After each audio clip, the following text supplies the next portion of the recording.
Good morning. How are you today? If this is the first time you're joining me, my name is Sylvia Smith of Incline Training Consultants Limited. I hop on here regularly to chat, share any nuggets of knowledge that I pick up along the way. And I'm usually, or certainly have been for the past couple of weeks, been on my way to the gym when I do this vlog. It just feels quite convenient. It's a great habit for me, and it kind of ensures that I remain consistent. Anyway, how are you? How was your weekend? Today is Monday. Not quite sure when you'll see this, but today is Monday the 13th of August 2018, and I'm on my way to the gym. Start of a new week. To be honest with you, I was a little miserable yesterday, thinking about starting another week of work. To be fair, my work situation is, it's not as onerous as it used to be. I used to hate Monday mornings with a passion, particularly when I was doing some salaried work, and that routine, you begin to feel it from Sunday evening. Anyway, I'm not quite sure why I was feeling a bit miserable last night, because at the moment my schedule allows me to have some degree of freedom, especially to the point where I can prioritize health and fitness on a Monday morning, which I haven't always been able to do because of sort of a fairly rigorous schedule. That will be one of the things I will miss when I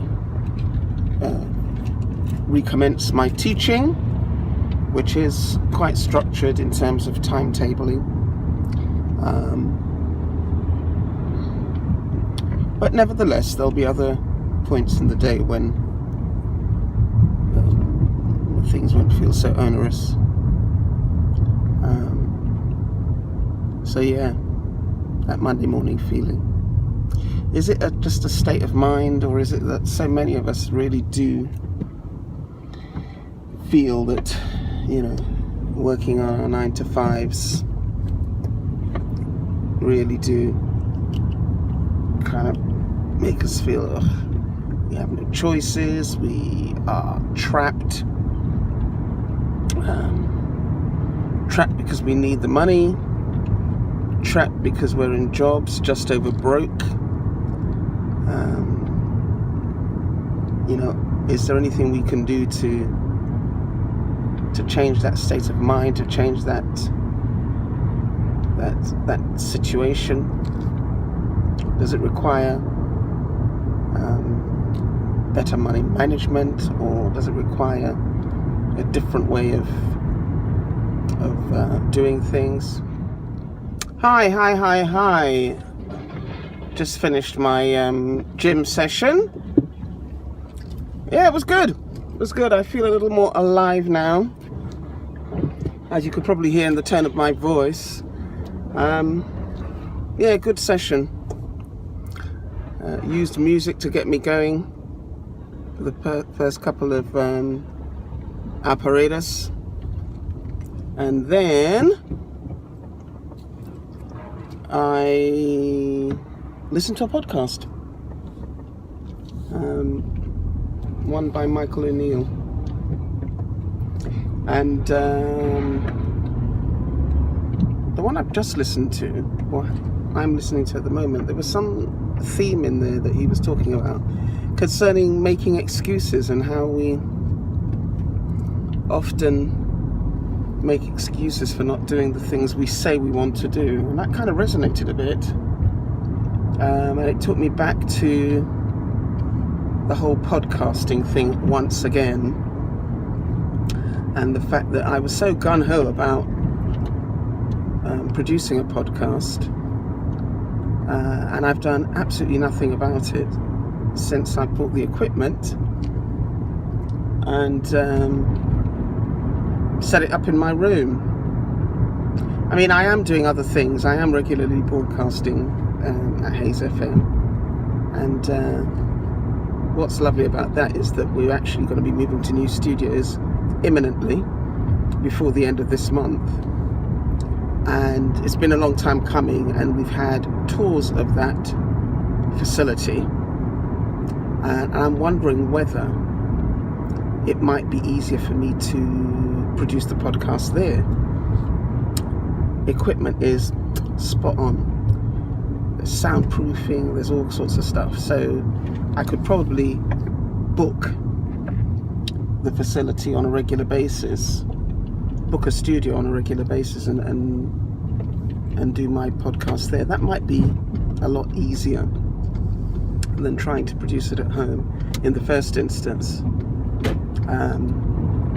And then that might leave me some headspace to plan it and pull it together on paper before I actually go into the studio to record. So that's something that is probably more likely now that there are some new toys to play with. But yeah, I liked what he was saying about that, and the fact that, you know, some of us will use the fact that we have children, we have all kinds of other limitations, hence why we can't do what we want to do. But yet others who have very similar challenges still manage to get the thing done. So it's either you want to do it and you make a way, or you really don't want to do it, and in that case, move on, push it away. So I found that really helpful. Okay, well today, what else is happening today? I've got some administration to do, so I will spend most of the rest of the day doing that. There was possibly going to be a meeting that I had to attend in South East London, but I've heard nothing from my colleagues, and I'm not about to make my way to South East London if it's not happening. I've done that a couple of times, and I've been extremely annoyed, having travelled such a distance, to then find that the thing isn't happening. So I'm going to make better use of my time at home and do some work there. Have yourself a wonderful day wherever you happen to be listening on the big blue marble. That's not my coin, that's not my phrase rather. It's a phrase that one of my online mentors uses regularly. Okay, so, you know, I'm going to put the disclaimer out there. Have yourself a wonderful day, and yeah, make Monday count. Peace. I just thought I'd take you on another bit of my day, really.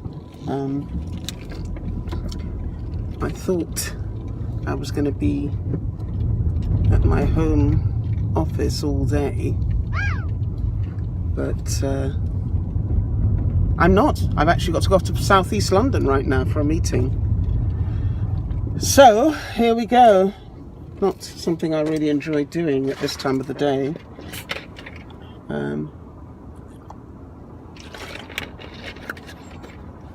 Much rather spend the time in the afternoon working rather than travelling, but hey ho, that's the way it goes.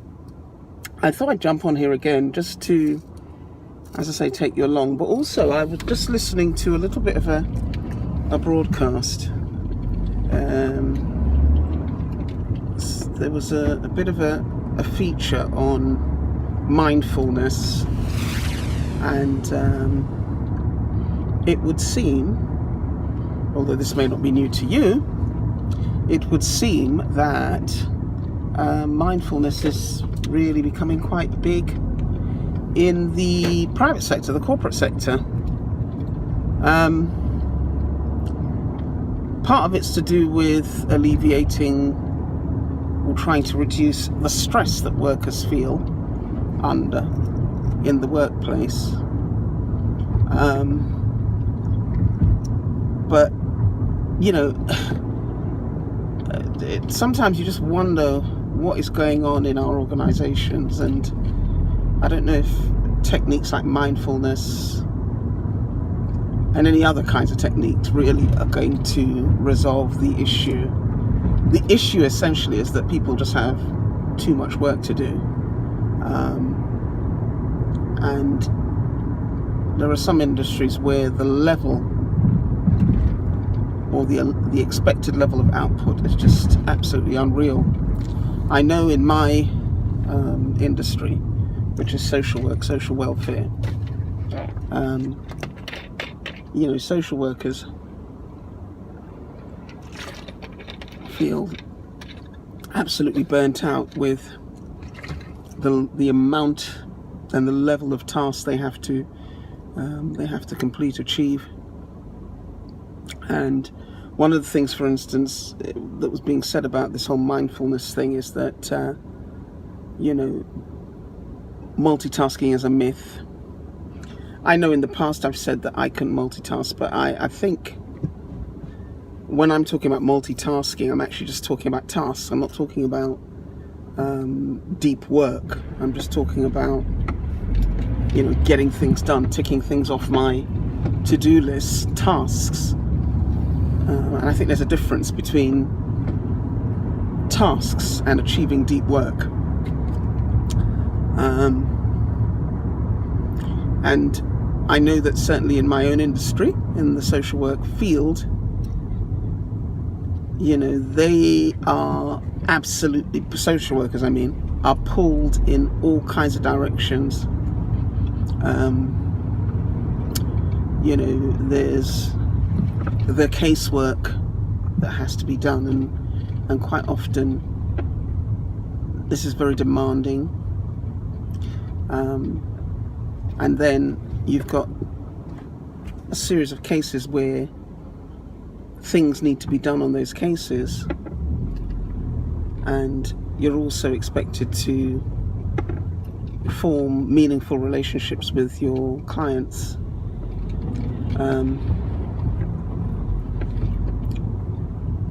And quite often, you know, our clients are in crisis, or they're on this never-ending spiral of crisis. I was speaking to a social worker this morning, and she was actually moving on to another position, no doubt because she feels somewhat burnt out by the demands of her current role. And she actually is a locum, which, for those of you who are not familiar with that term, it means that you're a temporary worker, a temporary contract. The reason why lots of people take on locum roles is they want to feel some degree of control of the amount of work that's coming their way. I certainly know that's why I did it. And despite the advantages of being a permanent worker and things like holiday pay and sick pay, and, you know, for me, my emotional and mental health were of top priority, and I just couldn't bear the feeling of overwhelm that I often felt when I worked in these organizations. So she's a locum, she's about to leave, she's about to move on, clearly hasn't managed to keep up with the various tasks on her caseload, but tried to maintain what she considered to be a professional approach and working in a meaningful way with her clients, which obviously meant that the paperwork suffered. And it's really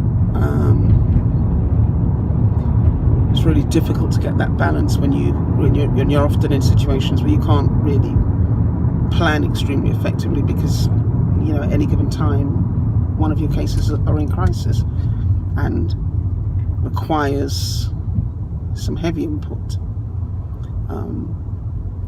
but then the paperwork is so onerous, because particularly in the public sector, every move you make, it has to be documented, and that in itself requires more time. And as a practitioner, there's a high level of work that administration work that's required, and with the advent of computers, everything is kind of stored digitally, electronically, and all this takes time, and it takes time away from the core task, although one might argue the paperwork is part of the core task, but I would beg to differ on that. So yeah, being mindful in that sort of scenario, is that possible? I don't know. If you've got any comments, pop them in the comment box below. It may well be that you are a mindfulness practitioner and you've managed to synergize the whole current 21st century workplace with this, what essentially is a Buddhist tradition, and you're making it work for yourself. My goodness, if you are, let me know in the box below, because I just really can't think how it can be done. But I'm not going to give up. I'll just keep reflecting on it, and no doubt the answer will reveal itself to me. Anyway, those are my thoughts. If you do want to follow me, please do click the notification bell down below, comment, share, spread the word. I am looking to increase my numbers, my audience, and you can help me to do that. So I am saying yet again, have a great day and peace.